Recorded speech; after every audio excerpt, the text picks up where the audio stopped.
I feel good. Je me sens Me bien. siento super bien. Eu me sinto bem. Et toi? Genki. Et toi?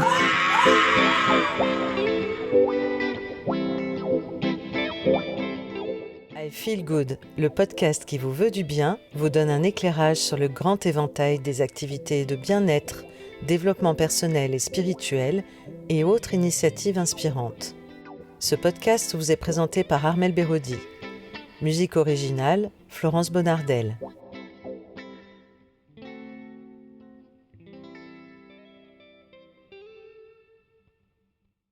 Alors, je suis très heureuse d'accueillir aujourd'hui Gilles Fournil, chercheur en olfactothérapie, en olfactologie. Vous allez nous expliquer ça, Gilles, en détail. Bonjour Armelle, merci de votre interview. C'est toujours un plaisir de parler de ce qui m'anime. Alors justement, j'aimerais en savoir plus sur votre parcours et qu'est-ce qui vous a amené jusque-là, aujourd'hui. Moi, j'ai très tôt, à l'âge de 11-12 ans, j'ai vécu une sorte de psychodrame parce que j'étais lancé sur une voie de vie qui était toute tracée. J'ai eu la chance d'avoir, je faisais de la natation et j'ai eu la chance d'avoir l'entraîneur de l'équipe de France comme coach, alors que j'habitais en province. Bon, c'était son histoire personnelle parce il avait le béguin de s'occuper du club des nageurs narbonnais. Et même quand il venait, que c'était pas son travail, mais il ne pouvait pas s'empêcher de repérer des jeunes qui adoraient nager et qui ne comptaient pas les longueurs de bassin. Et c'était mon cas. Et donc, en une saison, il m'a propulsé, une saison de compétition seulement, il m'a propulsé 10e au niveau national. Et donc, pour lui, c'était évident qu'il fallait que je fasse sport-études et que je fasse de la compétition, de la nage, mon métier. Et moi, j'adorais ça. Donc, j'étais vraiment très heureux de cette ouverture et de voir ma vie comme ça. Et puis, j'ai fait une histoire du nez a commencé. J'ai fait une sinusite chronique. C'est toujours les cordonniers les plus mal chaussés. Hein. Et cette sinusite chronique, évidemment, les médecins m'ont dit qu'il fallait arrêter dans les bassins, des piscines qui étaient malgré le chlore, malgré tout ça, qui entretenaient évidemment l'infection. Donc pour moi, c'est là que l'histoire a commencé parce que ça a été un drame, une descente. Je me souviens de la dernière compétition que j'ai faite, et je l'ai gagnée, mais je pleurais. Ils ne comprenaient pas pourquoi je pleurais alors que je venais de gagner. Ben, c'était simplement parce que je fermais la porte à cette vie-là et je ne savais pas ce qu'il y avait derrière. Donc, c'était une sorte de petite dépression et la vie, faisant bien les choses, m'a fait croiser le chemin d'un professeur de yoga dans mon quartier. Et je me suis mis au yoga et il y avait d'autres jeunes dans ce cours. Et donc, il nous a proposé, un vendredi soir sur deux, de faire de la psychothérapie de groupe. Donc, quand on est tout juste adolescent, faire de la psychothérapie de groupe à un âge où normalement on s'affirme en tant qu'identité, on veut se distinguer, on veut dire je, on veut dire non aux parents, etc., etc. Là, c'était tout le travail contraire, c'était déjà de déconstruire ce qui était déjà construit pour laisser la place à autre chose, quoi. Et à plus d'ouverture, etc., etc. Donc voilà comment j'ai mis le doigt dans le milieu alternatif. Et après, ça ne m'a pas quitté. Et voilà, j'ai eu des parents qui étaient libraires, ma mère qui était férue d'ésotérisme, donc j'ai lu aussi à l'adolescence des tas d'ouvrages sur les premières collections rouge et or là, de chez J'ai lu sur l'ésotérisme, sur la vie d'Edgar Cayce, sur la vie des maîtres, sur il y a eu les premiers bouquins du docteur Moody sur la vie après la mort, c'est quand il avait compilé toutes ces expériences de NDE. Voilà, toute cette culture que j'ai digérée juste après les lectures du Club des Secs, quoi. Donc c'était assez, pour moi, c'était assez normal parce que je baignais là-dedans.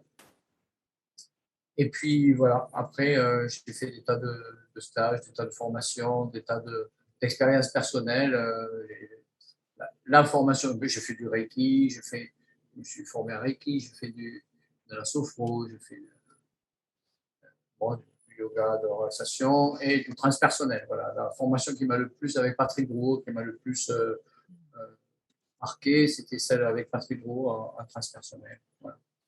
Et j'étais très itéré, très perché, avec ça m'a pas rendu cette formation.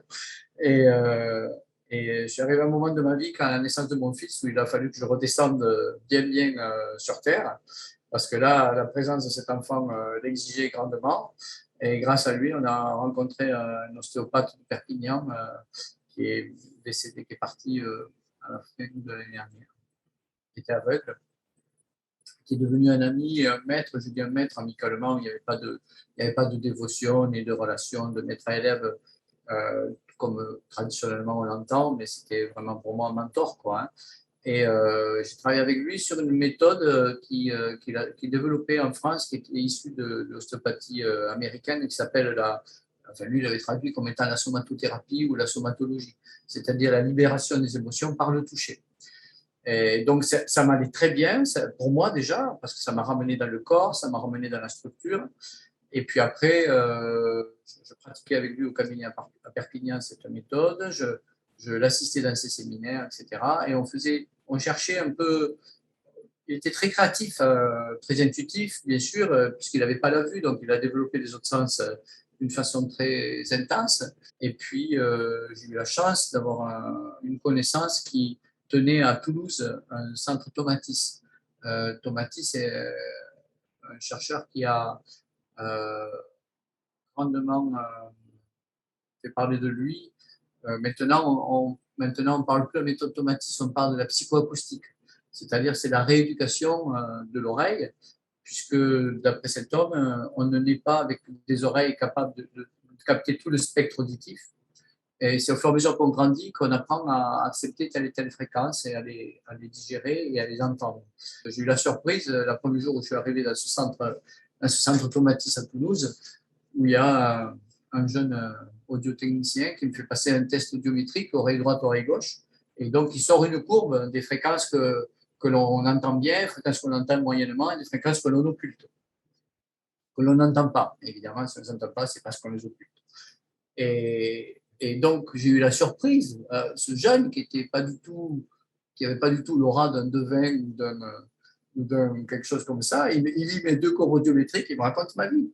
Il me dit, bah, telle fréquence occultée à l'oreille droite, ah ben là, à 3 ans, il y a eu un trauma. Ah ouais, effectivement, à 3 ans, j'ai eu un trauma. Mon frère est arrivé, j'étais plus l'enfant roi. Et en plus, il était mourant, donc mes parents ont complètement focalisé leur attention là-dessus. Et ça a été mon premier trauma. Après, il dit, ah, telle fréquence occultée oreille droite, elle a encore à 5 ans, il s'est passé quelque chose, etc. Donc, je ne vais pas vous raconter toutes mes casseroles, mais j'ai eu cette expérience qui m'a fait tilt. Et après, hop, vous écoutez de la musique filtrée avec un casque, c'est essentiellement du Mozart, et petit à petit, on rééduque l'oreille. Voilà. Il n'y a aucune prise de conscience. Alors ça, c'est pour moi, en tant que thérapeute transpersonnel, qui m'a acharné à mener les gens en état modifié de conscience, dans les vies antérieures, dans les vies fétales, dans la petite enfance, pour dénouer les nœuds du passé et prendre conscience de l'origine de leur trauma du présent. J'étais persuadé qu'il fallait prendre conscience d'un trauma pour en guérir. Avec cette méthode-là, j'ai compris que ce n'était pas la peine et je l'ai vérifié après avec l'olfactothérapie, avec les tarots, avec des tas d'autres outils. Si on travaille même à la périphérie, on peut soigner un trauma sans en prendre, on peut soigner et guérir un trauma sans en prendre conscience. Et ça, c'est une très bonne nouvelle parce que c'est beaucoup plus soft. Voilà. Donc, mes courbes audiométriques ont remonté, ma vision, mon écoute de moi-même et de la vie a changé. Je ne sais pas qu'est-ce que j'ai guéri. Je ne sais pas comment ça s'est passé. Mais ça a été une expérience aussi marquante pour moi parce que ça a été un vécu qui m'a prouvé que nos sens, en fait, valident notre système interne de croyances, de peur et d'émotions. On sélectionne les sons qu'on veut entendre, on occulte ce qu'on ne veut pas entendre, pareil avec la vue et pareil avec le nez. Donc, quand mon maître m'a dit, à la fin, au bout de pas mal de temps où je travaillais avec lui, ben, au lieu de faire un mémoire sur ce qu'on a vu, tu vas me faire un mémoire sur ce qu'on n'a pas vu, c'est-à-dire l'odorat en thérapie. Et ça, c'était à la fin des années 80, début des années 90. Il n'y avait rien au niveau bibliographique, c'était un désert. L'aromathérapie, c'était une secte. Il y avait juste le bouquin de Franco et Noël, l'aromathérapie exactement, qui était la Bible. Et en dehors de ça, point de salut. Donc, j'ai vu une montagne se dresser devant moi. Et heureusement, je me suis souvenu des enseignements que j'avais eus en Ayurveda, des enseignements que j'avais eus en ésotérisme chrétien, parce que j'avais connu et travaillé avec Monseigneur Charles Raphaël Peyer, cet évêque canadien qui est très connu. J'ai marié tout ça. Je me suis rappelé qu'il y avait des odeurs dans les deux pôles occidentaux et orientaux qui correspondaient à des choses initiatiques. Et puis, je me suis rappelé aussi d'autres enseignements avec les archétypes jungiens et j'ai remarqué que là derrière, il se cachait des questions essentielles pour la croissance de la conscience humaine. Et ces questions essentielles, Jung les a baptisées des archétypes. Les archétypes, c'est des ensembles de symboles qui sont importants pour la croissance de notre conscience. Pour lui, c'est incontournable. Et donc, j'ai compris qu'il fallait chercher les odeurs. Alors évidemment, je voulais travailler avec des odeurs naturelles, donc c'est logique que je me sois tourné vers les huiles essentielles, mais je n'ai pas du tout un passif d'aromathérapeute. Je n'ai pas de compétences aromathérapeutiques. C'est juste l'odeur des huiles et leur vibration qui m'intéressait et leur portée énergétique et symbolique. Et donc, j'ai vite compris que ce qu'il fallait chercher, c'était les odeurs qui étaient occultées ou qui étaient mal aimées, qui dérangeaient le corps. Voilà. Ça, c'était la première piste. Et très rapidement, il est apparu que même les odeurs aimées étaient aussi cacher des souffrances. Parce que quand on aime une odeur, qu'elle fait du bien au corps, elle vient compenser une souffrance. Elle vient mettre un baume sur une blessure. Donc en fait, après, j'ai appelé ça les odeurs qui ont une charge émotionnelle. J'aime, ça fait du bien au corps, ou j'aime pas, ça me dérange. Ce sont des odeurs qui ont une charge émotionnelle. Celles qui ne sont pas aimées, je les appelle des boulets. Ce sont celles qui nous empêchent d'avancer. Et celles qu'on aime, je les appelle des béquilles. Ce sont celles qui nous aident à avancer. Mais un jour ou l'autre, il faut se rééduquer et apprendre aussi à se passer des béquilles. Donc, le but des séances en olfacto, basiquement, c'est d'enlever la charge émotionnelle des odeurs. Et ça, c'est le symptôme que le consultant a fait la paix avec son histoire. Voilà. En fait, les odeurs et l'odorat, c'est juste un indicateur. C'est juste ça pointe du doigt là où il y a un problème. Après, l'évocation libre qui se passe pendant la séance, ça peut raconter l'origine du problème. Mais comme je l'ai dit tout à l'heure, on n'est pas obligé de parler vraiment de la cause. On peut en parler de façon symbolique, imagée, détournée. L'essentiel, c'est qu'il y ait un vécu et qu'il y ait un effet cathartique. Bon, puis il y a toute une technique de manœuvre et de respiration. Bon, je ne vais pas rentrer dans le détail de la méthode qui permet à la personne d'accéder à un espace de paix profonde. Le changement de la perception olfactive des odeurs, c'est comme quand on dit j'aime pas une odeur, c'est juste un voyant au tableau de bord qui nous dit là il y a un souci ou là il n'y en a pas. Si une odeur elle est neutre pour nous, on dit ah mais ça sent bon, mais ça me fait pas du bien, j'en ai pas besoin de la sentir. Ou alors ça sent pas bon, mais ça me dérange pas, je peux rester à respirer avec, ça va, je reste confortable. Ça c'est la fameuse équanimité des bouddhistes, c'est-à-dire que là je suis en paix avec les signaux qui viennent de mon environnement. En l'occurrence, des signaux olfactifs. On pourrait faire la même chose avec une couleur, avec un son. C'est la même chose. Donc, c'est finalement la réaction émotionnelle excessive qui va vous donner l'indicateur. Si je suis OK, si ça me dérange, mais que c'est OK, ça va. Est-ce que du coup, on peut le voir dans le corps, cette réaction émotionnelle? Est-ce que ça va créer du dégoût, ça va donner envie de vomir, ou au contraire, on a envie de le manger ou... Oui. Oui. D'ailleurs, le distinguo entre l'équanimité olfactive et la charge émotionnelle, c'est pas l'appréciation olfactive qui le dit. Au départ, oui, la personne dit j'aime pas l'odeur. Mais en fait, l'olfactothérapeute va questionner le consultant pour lui demander si le corps y réagit où et comment. Si le corps réagit, que ce soit en bien ou en mal, en faisant du bien ou en dérangeant, c'est qu'il y a une charge émotionnelle. Et là, le consultant, il ne peut pas se mentir. S'il y a une réaction physiologique, c'est qu'il y a une charge émotionnelle.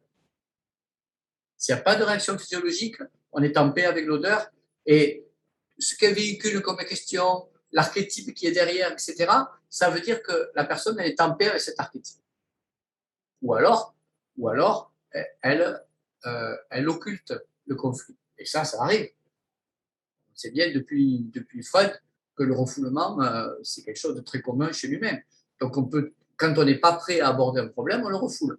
C'est en faisant de la recherche, avec des personnes que vous avez réussi à identifier, je ne sais pas moi, un espèce de référentiel par rapport, aux huiles essentielles ou aux odeurs ou alors ça n'a rien à voir et c'est vraiment en fonction de la personne et de son histoire? Pour la majeure partie des gens, quand on sent la rose, ça résonne avec le chakra cardiaque. Donc, la rose est reliée à l'archétype de l'amour. La rose nous questionne sur notre relation à l'amour. Voilà. Bon. L'encens correspond au coronal. Pourquoi on met des encens dans les temples, dans les églises, dans les lieux sacrés? Pourquoi? Parce que ça aide les aspirants, ça aide les priants, les religieux, les méditants à se relier à plus grand, sur une vibration haute. Moi, je crois que l'encens est une vibration haute. Donc, il correspond au chakra coronal. En Orient, c'est le lotus. Bon, ben, j'ai fait le choix de l'encens parce qu'on est en Occident. Et puis après, par l'expérience, j'ai rajouté d'autres odeurs, un panel d'une dizaine qui était archétypal, symbolique, traditionnel en Orient et en Occident. Par exemple, j'ai rajouté le géranium. Donc, à ma connaissance, on ne parle pas de géranium dans les traditions anciennes. L'essentiel du géranium et l'odeur du géranium n'est pas référencée comme ça. Mais pourquoi j'ai pris le géranium et le géranium rosa? Parce que, si vous voulez, l'ouverture du cœur, c'est ce qui nous attend dans ce fameux air du Verseau, là, qui vient à peine de commencer. Donc là, on a 1000 ans devant nous là, pour apprendre ce que c'est que l'amour, ce que c'est que s'aimer, ce que c'est qu'aimer véritablement. Jusqu'à maintenant, centré que nous étions sur le plexus solaire, on confondait chantage affectif et amour. C'est je t'aime si. Et c'est quand on dit ah ben je vais apprendre à t'aimer même si tu coches pas toutes les cases. Voilà, c'est ça. Je t'aime parce que c'est ce qui passe entre nous, ce qui vibre entre nous. Je t'aime pour ce que tu es et non pas pour ce que tu fais ou que tu ne fais pas. Cette question d'ouverture du cœur, c'est central. Quand elles sont allongées en séance olfacto, la rose, c'est un Everest. C'est très compliqué. Apprivoiser la rose, quand on est conscient des enjeux qu'il y a derrière, pas dire « Oh oui, c'est bon, ça sent bon ». Non, ça, on n'est pas conscient. Mais apprivoiser la rose, quand on sent son cœur résonner, quand on sent comment, en quoi ce cœur, c'est un bébé au niveau énergétique. Comment, on ne sait pas ce que c'est qu'aimer. Même le dire « je t'aime », c'est aujourd'hui, je veux dire, il n'y a pas grand monde qui peut dire ça en étant aligné avec ce que ça signifie vraiment, quoi. Passer du romarin qui est je t'aime si tu descends la poubelle, si tu ne couches pas avec la voisine, si tu fais ceci ou si tu ne fais pas cela, à la rose, je t'aime même si tu couches avec les voisins, même si tu ne descends pas la poubelle, etc., etc. Et il y a loin de la coupe aux lèvres. Vous comprenez? Donc, je me suis dit, waouh, là, il faut une odeur intermédiaire qui permette à la personne de dire, ok, je t'aime même si tu ne descends pas la poubelle, mais ne couche pas avec le voisin. Et ça, vous savez, c'est le tabouret qui permet de monter un petit peu et de commencer à entrevoir ce que c'est l'ouverture du cœur. Au total, on est arrivé à un coffret de 16 odeurs qui se répartissent sur tout l'arbre de vie et qui balayent les 7 archétypes principaux de la croissance et l'éveil de la conscience humaine. L'olfactothérapeute, il fait sentir ces odeurs sur plusieurs séances à la recherche de celles qui vont avoir une charge émotionnelle. Et du coup, comment ça se passe? On sélectionne celles qui représentent une charge pour la personne et qu'est-ce qui se passe? On les sent, plusieurs fois par jour, pendant des mois, jusqu'à ce qu'il n'y ait plus de charge ou comment ça se passe? Non, ça se passe véritablement en cabinet. C'est-à-dire qu'il y a des techniques pour apprendre la personne on appelle ça apprivoiser l'odeur. C'est-à-dire que quand il y a une charge émotionnelle, c'est que l'odeur, elle est comme un animal sauvage, elle nous fait peur. Bon, si on l'aime beaucoup, c'est plus un animal sauvage, mais en fait, apprivoiser l'odeur, c'est enlever la charge émotionnelle. Tout se passe en cabinet. Bien sûr, il peut y avoir du travail personnel, mais généralement, à la fin de la séance, la personne est toute surprise, et ça, c'est le symptôme qui montre que la personne elle est prête à tourner la page avec la compulsion névrotique de sa souffrance. Voilà. Ça, c'est j'ai apprivoisé l'odeur. L'odeur ne me dérange plus ou elle ne me fait plus du bien, c'est plus une béquille. Ça, c'est à la fin de la séance. Maintenant, là où l'accompagnant doit faire preuve d'humilité, c'est qu'on ne sait pas si la page est tournée définitivement ou pas. Si la personne est vraiment mûre à se transformer ou à se métamorphoser, sa relation à l'archétype va être durablement modifiée et la paix sera ancrée. Et à la séance d'après, quand sans le lui dire, on va y faire sentir la même odeur qu'elle a apprivoisée, on va vérifier si le travail qui avait été fait la dernière fois, ça a tenu ou pas, en lui demandant simplement comment elle classe cette odeur, sans lui dire que c'est la même que la dernière fois, comment elle est cette odeur. Elle est aimée, non aimée, comment elle réagit le corps. Si elle est restée en paix, bingo. Si elle est revenue à une charge émotionnelle, ben, ça veut dire que ultérieurement, il faudra revenir sur cette thématique, revenir sur cet archétype, mais pas tout de suite, parce que la personne, manifestement, elle n'est pas mûre. Voilà. Il y a une écologie du changement. Hein. Il y a une citation que j'aime bien qui dit, et si justement on reste dans le végétal, ça ne sert à rien de tirer sur une fleur pour l'aider à pousser plus vite. Dès la première séance, quand on teste les odeurs, on va détecter celles qui ont une charge émotionnelle. Dès la première séance, ça arrive tout de suite. Et en fait, on fait plusieurs séances parce qu'on ne peut pas traiter toutes les odeurs des 16 qui ont une charge émotionnelle. Et avec le temps, comme je dis, des fois, il y en a une qui a été apprivoisée et puis 1 ou 2 mois après, elle est revenue avec une charge émotionnelle. Donc, en fait, avec les 16, on peut vraiment. C'est un parcours comme un jeu de l'eau olfactif, quoi, où on accompagne le consultant tout au long de ces 7 archétypes avec ces 16 odeurs. Bon, après, il y a un deuxième coffret qui contient 60 odeurs, qui est moins lié aux archétypes, où là, on fait plus avec d'autres méthodes qui sont plus transpersonnelles, où on ne sait pas ce qu'on soigne, on ne sait pas quel sujet on traite. On utilise beaucoup plus la vibration des huiles et moins l'odeur. Et on va là dans des champs qui sont dans l'aura de la personne. Et là, il se passe des choses qui dépassent l'entendement du mental hein, et le cartésianisme. Hein. Mais bon, pour la compréhension de base de l'olfacto, on va rester sur les séances de base avec le côté psycho-olfactif hein, et archétypal. C'est déjà beaucoup de comprendre ça. Mais il faut savoir que ça va beaucoup plus loin. S'il y a 7 degrés dans la formation en olfactothérapie, c'est qu'on ne se contente pas de ce que je vous raconte là. On va beaucoup plus loin. D'accord. Donc là, vous, aujourd'hui, vous êtes accompagnant ou vous êtes consacré plutôt à la formation? Oui, je suis consacré à la formation. Bon, je ne refuse pas les consultations, mais j'habite en Corse et heureusement, je n'en ai quasiment pas. Je suis là pour me reposer entre les séminaires de formation. Hein, et donc, mon temps est consacré à ça. Quoi. D'accord. À former des gens qui, eux, après, vont utiliser la méthode en cabinet. Il y a quand même 30-40% des gens qui viennent se former qui viennent pour eux. Parce qu'ils savent, ils ont entendu des gens qui ont dit j'ai fait le cursus, ça ne m'a pas laissé indemne, loin de là. Tu peux y aller, tu vas voir, ça va être un chemin de développement personnel, de connaissance de toi qui est valable. Donc il y a quand même un gros tiers de gens qui se forment et qui ne sont pas professionnels de la santé et qui viennent pour eux-mêmes. S'il y a des personnes qui veulent découvrir la synthèse des bienfaits de l'olfacto en un temps très court, en 5 jours, je crois. Ça s'appelle le séminaire essentiel. Là, pour mes 60 ans, j'ai fait le jubilé. C'est-à-dire, j'ai dit, bon, maintenant, ça fait plus de 25 ans que j'enseigne.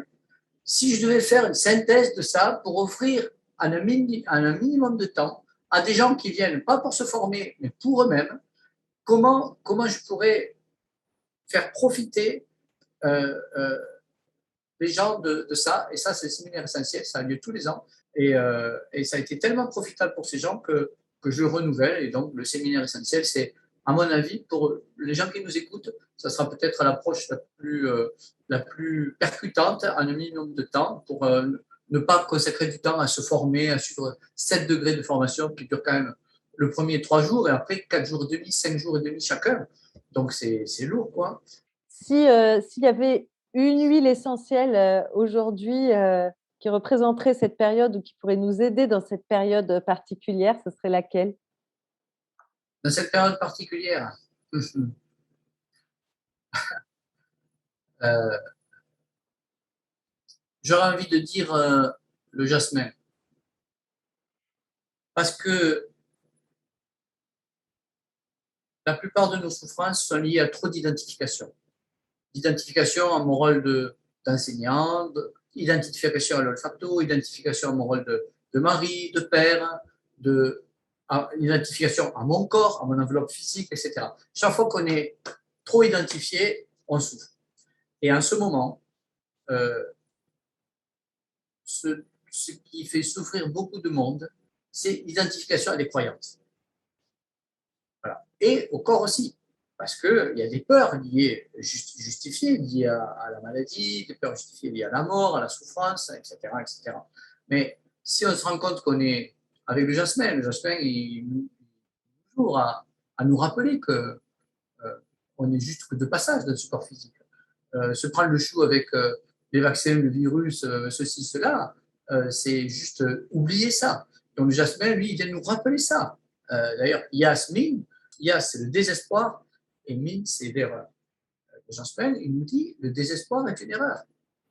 Le désespoir est une erreur. La grâce, c'est d'avoir le troisième œil ouvert et de respirer, qu'à chaque expiration, on sent l'amour et la paix. C'est ça la grâce. Vivre la grâce, c'est cet aspect-là. Et aujourd'hui, tellement de gens ne vivent pas cela, qu'il me semble que ce jasmin pourrait aider bien les esprits à se désidentifier de toutes ces choses.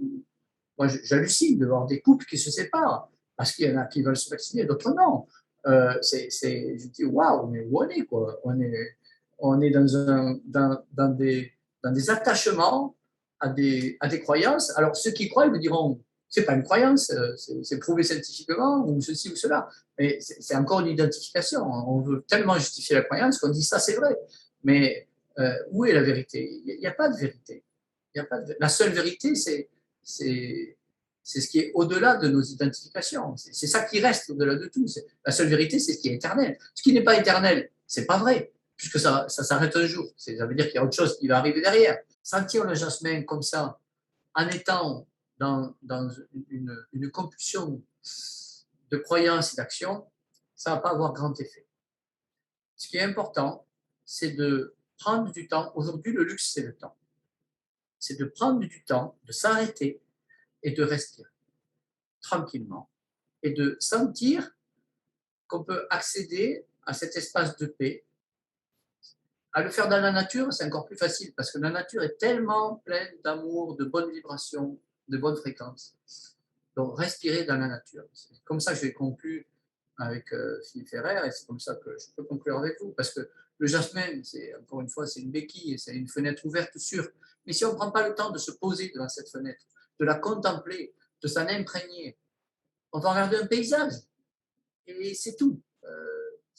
Voilà, donc c'est le temps. Prendre le temps de respirer, de se poser et de sentir en soi que cet espace de paix est toujours là. Il n'y a pas besoin dans l'environnement de quelque chose qui change. C'est là tout le temps. Et c'est ça qui me semble essentiel. En tout cas, c'est pour ça que je milite. Merci beaucoup, Gilles. Merci pour ce partage très riche. Merci beaucoup. Merci, Armelle. Au revoir. Au revoir. Merci à toutes et à tous pour votre écoute. À bientôt dans une prochaine émission I Feel Good. Pour aller plus loin, rendez-vous sur la page Facebook de l'émission I Feel Good 888 ou sur mon site internet armelberodi.fr. Ce podcast est disponible sur vos plateformes préférées, Apple Podcast, Deezer, Spotify, Google Podcast, YouTube. Ces informations sont données à titre indicatif et ne se substituent à aucun conseil médical. Avant toute expérimentation, prenez l'avis de votre médecin.